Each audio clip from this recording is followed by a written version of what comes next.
especially for the removal of Aboriginal and Torres Strait Islander children from their families, their communities and their country.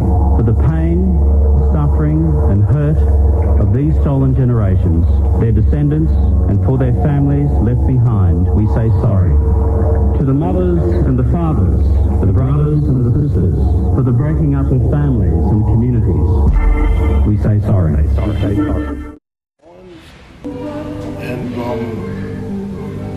I'm a Wiradjuri person. What is it?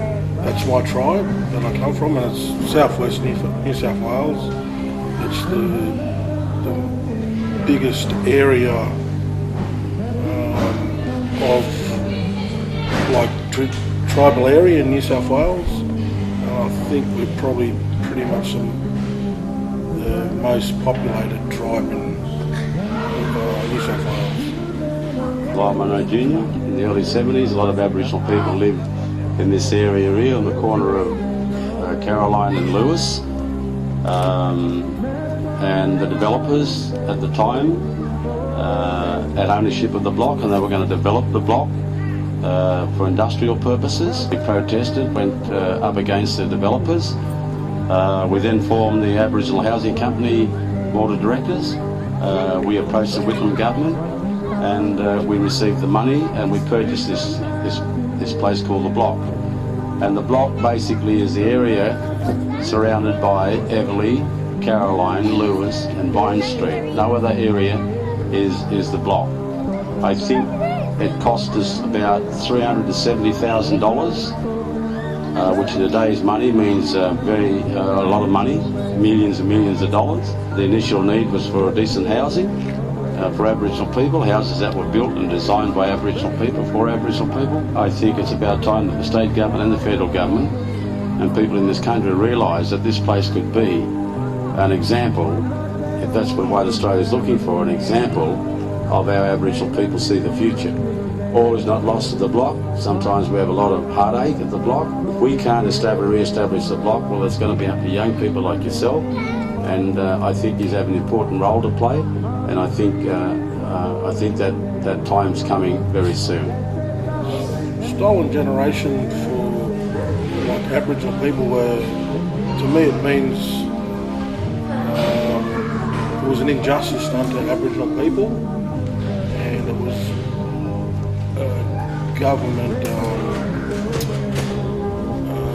was a government policy to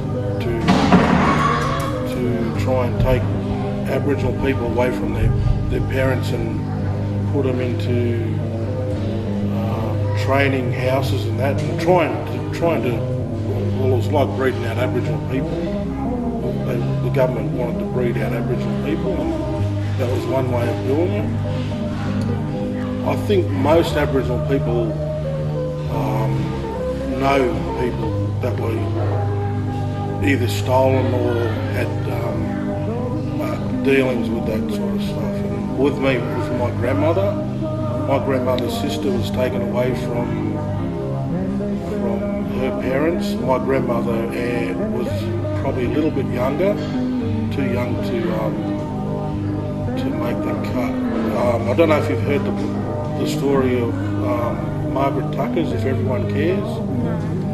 Yeah, it's a pretty interesting book, and it is about Margaret Tucker being taken away. And my grandmother was Margaret Tucker's cousin, and my grandmother's sister was taken with Margaret Tucker. 1869. The earliest introduction of children removal to legislation is recorded in the Aboriginal Protection Act 1869. The forcible removal of Aboriginal and Torres Strait Islander children started as early as mid-1800s, and by 1950, other states and territories adopted similar policies and legislations. The alleged aim was to culturally assimilate mixed descent people into Australian society. I lived on the block, yeah. I lived there back in the 80s, yeah. Oh, well, the block has always been for me, a gathering ground for our people, and if I was looking for someone, I'd always come to the block and I'd be able to find them. Now it's more more about,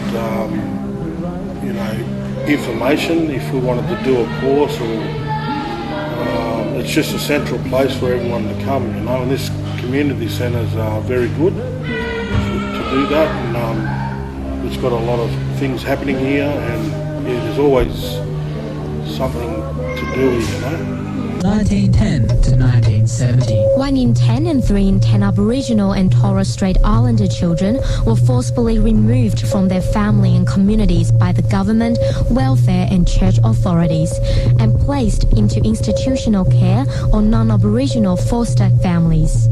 These people are what we know today as the stolen generations. I think it's positive because there was a lot of injustices done to Aboriginal people. Not only stolen generations type stuff, is you've got a lot of other injustices like racism, and you've also got just being an Aboriginal person, male. Like in my era, if you were born in 1960, 65. You've got more chances of going to jail because you are an Aboriginal male. You didn't have to be a criminal, you just being an Aboriginal person. And if you were a criminal or did criminal activities, you're in a higher percentage and bracket to go to jail. And Aboriginal people, young people in the 80s were sent to jail for their first offence. I know that because I worked in the system, and I used to help people go to court and try and prepare their cases, and the statistics now. Aboriginal people represent about 14 or 15% of the prison population, and that we represent 2% of the national population. So it's not consistent with the national averages about our prison incarceration for our people. That's another thing. Employment was a very strong thing. A lot of people wouldn't employ Aboriginal people because they thought we were lazy and dirty, and that was a myth about Aboriginal people. But all people are not the same. Some people are lazy, some people are dirty, and doesn't mean you're Aboriginal if you're like that. You've got that in all races and creeds and people.